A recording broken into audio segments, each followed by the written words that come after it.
عورتوں کا تذکرہ کیا گیا ہے وہ دنیا کی با کمال خواتین میں سے ہیں، جن میں سے پہلے نمبر پر حضرت سیدہ مریم، سیدہ بی بی مریم رضی اللہ تعالیٰ عنہا، دوسرے نمبر پر حضرت سیدہ آسیہ رضی اللہ تعالیٰ عنہا، تیسرے میں سیدہ خدیجۃ الکبریٰ رضی اللہ تعالیٰ عنہا، چوتھے میں سیدہ فاطمۃ الزہرا رضی اللہ تعالیٰ عنہا۔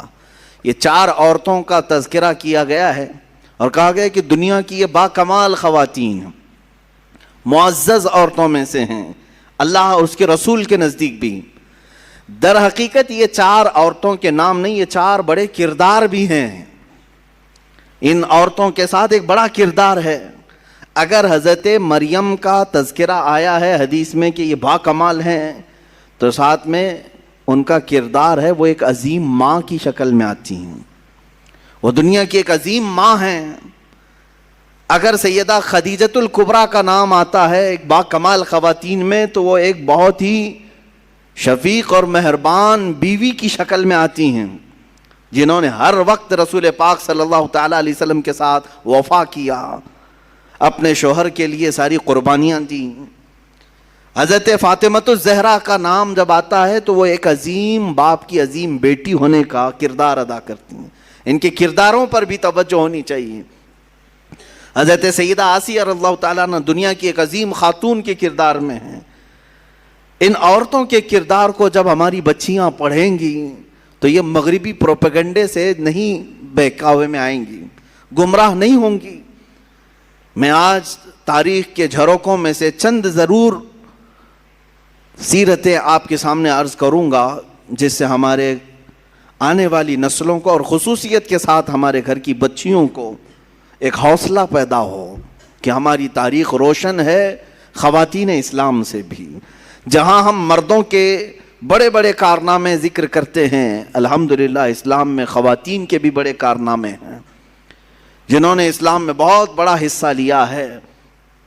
اسی لیے قرآن عظیم میں ایک آیت ایسی آئی ہے جس میں دونوں کا تذکرہ آیا ہے، مرد کا عورت کا، مرد کا عورت کا، ساتھ ساتھ میں اللہ نے فرمایا ان المسلمین والمسلمات والمؤمنین والمؤمنات والقانتین والقانتات والصادقین والصادقات والصابرین والصابرات والخاشعین والخاشعات والمتصدقین والمتصدقات والصائمین والصائمات والحافظین والحافظات والحافظین فروجہم والحافظات والذاکرین اللہ کثیرا والذاکرات اعد اللہ لہم مغفرۃ واجرا عظیما۔ یہ ایک آیت ہے جس میں 10 قسم کے لوگوں کا ذکر آیا ہے، 10 قسم کے مرد اور 10 قسم کی عورتیں۔ ان کے لیے اللہ نے کیا وعدہ فرمایا ہے سنیں۔ اللہ فرماتا ہے بے شک مسلمان مرد اور مسلمان عورتیں ہیں، بے شک ایمان والے مرد، اسلام اور ایمان کو الگ بیان کیا گیا، مومن مرد اور مومنہ عورتیں ہیں، بے شک عبادت کرنے والا مرد، عبادت کرنے والی عورت، بے شک سچ بولنے والا مرد، سچ بولنے والی عورت، بے شک اللہ سے خوف کرنے والا مرد، اللہ سے خوف رکھنے والی عورت۔ اور اللہ تعالیٰ نے فرمایا اور جو تصدیق کرنے والا مرد اور تصدیق کرنے والی عورت، روزہ رکھنے والا مرد، روزہ رکھنے والی عورت، اپنی شرمگاہ کی حفاظت کرنے والا مرد، اپنے شرمگاہ کی حفاظت کرنے والی عورت، اللہ کا کثرت سے ذکر کرنے والا مرد، اللہ کا کثرت سے ذکر کرنے والی عورت۔ 10 قسم کی صفات بیان کر کے رب تعالیٰ فرماتا ہے اعد اللہ لہم مغفرۃ واجرا عظیما۔ یہی لوگ ہیں جن کے لیے اللہ نے بڑا اجر عظیم تیار رکھا ہے، یہی وہ لوگ ہیں۔ یہاں پر 10 صفات میں نے جو ذکر کیا اس میں عورتوں کو ساتھ ساتھ بیان کیا گیا ہے۔ اگر تم مسلمان ہو تو عورتیں بھی مسلمان ہیں، اگر تم مومن ہو تو عورتیں بھی مومن ہیں، اگر تم صادق ہو تو عورتیں بھی صادقہ ہیں، اگر تم صائم و روزے دار ہو تو وہ بھی صائمہ ہیں، روزے دار خواتین بھی ہیں، اگر تم اللہ کا ذکر کرتے ہو تو اللہ کا ذکر کرنے والی عورتیں بھی ہیں۔ میرے عزیزو، اسلام کو عظیم نونہال جو ملے ہیں یقیناً کسی نہ کسی عورت کے گود میں پلے تو ضرور ہوں گے، ان کی ماؤں کا کردار ان کی تربیت میں ضرور ہے۔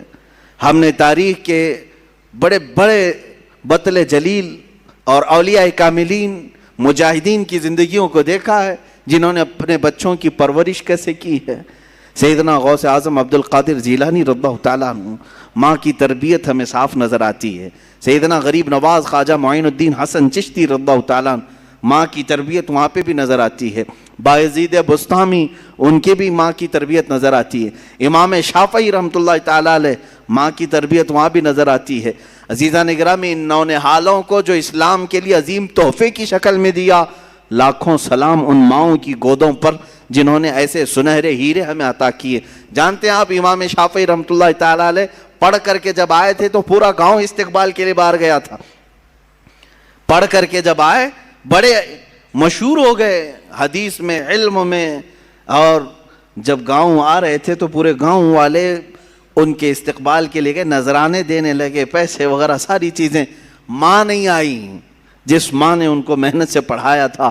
امام شافعی رحمۃ اللہ تعالیٰ علیہ اپنے گھر پہنچے تو ماں کو دیکھا گھر میں خاموش بیٹھی ہیں۔ کہا آپ نہیں آئے؟ کہا میں آتی تو کہیں دنیا یہ تانا نہ دے کہ محمد بن ادریس شافعی کی ماں نے دولت کے لیے اسے پڑھایا تھا۔ میں نے ہرگز تمہیں کسی نذرانے کے لیے یا لفافے کے لیے نہیں پڑھایا، میں نے صرف اللہ اس کے رسول کی رضا کے لیے پڑھایا ہے۔ جو کچھ لوگوں نے تجھے دیا ہے اس کو گھر کے باہر رکھنا، اور جو کچھ میں نے اللہ کی بارگاہ میں عزم کیا ہے وہ میرا اور تیرا تعلق ہے۔ عزیزان گرامی، وہ عظیم مائیں ہیں جنہوں نے اپنے بچوں کے لیے قربانیاں دیں اور ایسے نونہال اسلام کو عطا کیے۔ آئیں ہم ان تمام مثالی خواتین کا تذکرہ بعد میں کرتے ہیں۔ بارگاہ سیدہ فاطمہ الزہرا رضی اللہ تعالیٰ عنہا میں ہم خراج عقیدہ ضرور پیش کرتے ہیں۔ رسول پاک صلی اللہ تعالیٰ علیہ وسلم کی 4 بیٹیاں ہیں، یہاں پر یہ ذکر کرنا مجھے ضروری ہے۔ حضور پاک صلی اللہ علیہ وسلم کی 4 بیٹیاں ہیں اور 3 بیٹے ہیں۔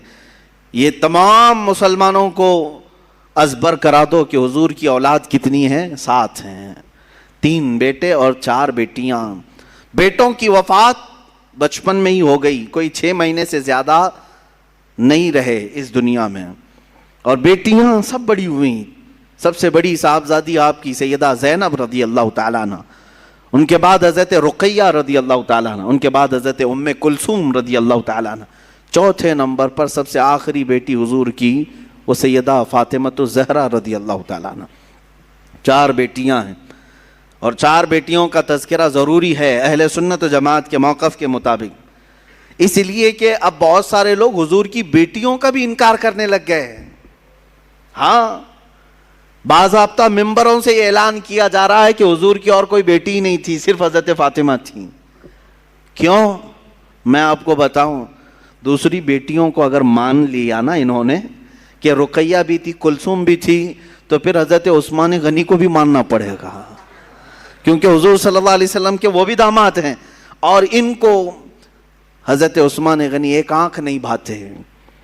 یہ حضرت عثمان کا بغض ہے ان کے اندر، عداوت ہے، جس کی وجہ سے حضور کی بیٹیوں کا انکار کر دیا۔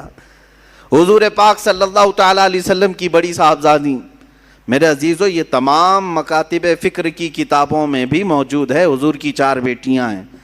ہاں، کوئی ایرا غیرہ ابھی نکل کر کے اگر انکار کرے تو اس کے منہ پر اسی کی کتابیں میں مار سکتا ہوں، اس کی اکابرین کی کتابوں کے حوالے بھی میں دے سکتا ہوں۔ بہرحال ہمارے ہاں کوئی اختلاف نہیں رہا۔ ہاں، ان بیٹیوں کے تذکرے زیادہ اس لیے نہیں ہوئے کہ وہ مدینہ طیبہ ہجرت کے بعد جلد ہی وفات پا گئیں، اور سیدہ زینب رضی اللہ تعالیٰ عنہا سے بھی اولاد ہوئی، جیسے کہ حدیث میں بخاری میں بھی ہے، حضور صلی اللہ تعالیٰ علیہ وسلم ان کی بیٹی کو بھی اپنی گود میں لیتے تھے، وہ بھی نواسی تھی، امامہ نام تھا، حضرت زینب کی بیٹی۔ ان کا نکاح حضرت ابو العاص سے کیا گیا جو بعد میں اسلام لائے، اور حضرت رقیہ اور حضرت ام کلثوم مشہور ہیں، یہ حضرت عثمان غنی کے نکاح میں آئیں۔ کنفیوز نہ ہونا کہ 2 بہنیں ایک ساتھ نہیں آئیں، بلکہ پہلے حضور صلی اللہ علیہ وسلم نے حضرت رقیہ کا نکاح حضرت عثمان سے کیا، اور وہ نکاح کے بعد بیمار ہوئیں، کافی دن تک بیمار رہیں، اور جنگ بدر میں جب میرے آقا تشریف لے گئے اس وقت حضرت عثمان غنی کو حضرت رقیہ کی عیادت کے لیے چھوڑ گئے۔ حضور کے مدینہ واپس آنے سے پہلے ہی حضرت رقیہ کا انتقال ہو گیا مدینہ میں۔ ان کی تدفین بھی ہو گئی۔ جنگ بدر کے موقع پر حضور اکرم صلی اللہ علیہ وسلم بدر میں تھے اور حضرت رقیہ کا انتقال ہو چکا تھا۔ واپس آنے کے بعد حضرت عثمان غنی بہت مغموم رہتے، تب میرے آقا صلی اللہ علیہ وسلم نے اپنی دوسری صاحبزادی حضرت ام کلثوم کا نکاح ان کے ساتھ کیا۔ حضرت ام کلثوم یہ بھی حضرت عثمان غنی کے ساتھ رہیں اور تقریباً 6-7 سال کے بعد ان کی بھی وفات ہوئی۔ حضرت ام کلثوم رضی اللہ تعالیٰ عنہا کا بھی انتقال مدینہ طیبہ میں ہوا۔ اب حقیر میں جو صاحبزادی بچیں وہ سیدہ کائنات فاطمہ الزہرا رضی اللہ تعالیٰ عنہ۔ حضور اکرم صلی اللہ تعالیٰ علیہ وسلم کی وفات تک آپ کی اولاد میں اگر کوئی باقی تھی تو صرف سیدہ فاطمہ تھی، اور حضور پاک صلی اللہ علیہ وسلم چھوٹی ہونے کے اعتبار سے اور بہت سارے معاملات کی وجہ سے حضرت فاطمہ کو نہایت عزیز رکھتے تھے، یہاں تک کہ ارشاد فرمایا انما فاطمہ بضعۃ منی، بے شک فاطمہ میرے ایک جگر کا ٹکڑا ہے، میرے جسم کا ٹکڑا ہے، یسرنی من یسرھا، جس نے اسے خوش کیا اس نے مجھے خوش کیا، اور جس نے اسے تکلیف دی اس نے مجھے تکلیف دی۔ سیدہ فاطمہ الزہرا کو جس نے تکلیف دی اس نے رسول اللہ کو تکلیف دی۔ یہاں سے آپ اندازہ کریں اس سیدہ کائنات کے بیٹوں کو جنہوں نے دردناک انداز میں شہید کیا، کیا اس ماں کو تکلیف نہیں پہنچی ہوگی؟ سیدنا امام حسین کو اور حضرت امام حسن کو جنہوں نے شہید کیا ہے وہ ایسے لوگ ہیں جن پر اللہ اس کے رسول کی ہمیشہ کے لیے لعنت ہے اور دردناک عذاب ہے، کیونکہ انہوں نے حضرت فاطمہ کو ایذا دی اور ان کے والد رسول اللہ کو ایذا دی۔ حضرت فاطمہ الزہرا رضی اللہ تعالیٰ عنہا مکہ مکرمہ میں اس وقت بھی حضور پاک صلی اللہ علیہ وسلم کے ساتھ تھیں جب مکہ والے آپ کو ستاتے پریشان کرتے۔ آپ کی عمر چھوٹی ضرور تھی لیکن جب حرم کعبہ میں حضور پاک نماز کے لیے جاتے کفار مکہ اونٹ کی گندی اوجھڑی لا کر ڈال دیا کرتے۔ اس وقت روایات یہ ہیں کہ حضرت فاطمہ دوڑ کر کے آتی اور ان تمام آلائشوں کو نکال کر کے دور کر دیتی اور اپنے والد گرامی سے لپٹ جایا کرتی۔ حضور پاک صلی اللہ تعالیٰ علیہ وسلم کے شانہ بشانہ کھڑے ہونے والی ہر معاملے میں اور ہر چیز میں حضور اکرم صلی اللہ تعالیٰ علیہ وسلم کا ساتھ دینے والی حضرت فاطمہ ہیں۔ پوری زندگی بھر انہوں نے اپنی کوئی خواہش نہیں ظاہر کی کہ مجھے ایسا چاہیے مجھے ویسا چاہیے۔ لاڈلی بیٹیاں کیا نہیں مانگتی اپنے باپ سے، لیکن میرے آقا صلی اللہ تعالیٰ علیہ وسلم سید الانبیاء ہیں اور کائنات کے آقا و مولا ہیں، اپنی بیٹی سے نہایت محبت کرنے والے، اگر وہ بیٹی مانگ لے تو کیا رسول نہیں لا کر دے سکتے؟ لیکن سیدہ کائنات نے زندگی بھر کوئی ایسا سوال نہیں کیا۔ میرے آقا صلی اللہ تعالیٰ علیہ وسلم نے جو دیا اس کو لے لیا، بلکہ جب رسول پاک صلی اللہ تعالیٰ علیہ وسلم کو مکہ والے ستا رہے تھے، پریشان کر رہے تھے، جانتے ہیں جب آپ کا بائیکاٹ کیا گیا تھا، سوشل بائیکاٹ کیا گیا تھا مکہ میں، جب وہ بہت ہی چھوٹی سی تھی۔ سگنل توڑا، لائسنس۔ میڈم سر درد ہے، ناک بھی بند ہے، دھیان نہیں رہا۔ تو Vicks roll on inhaler love.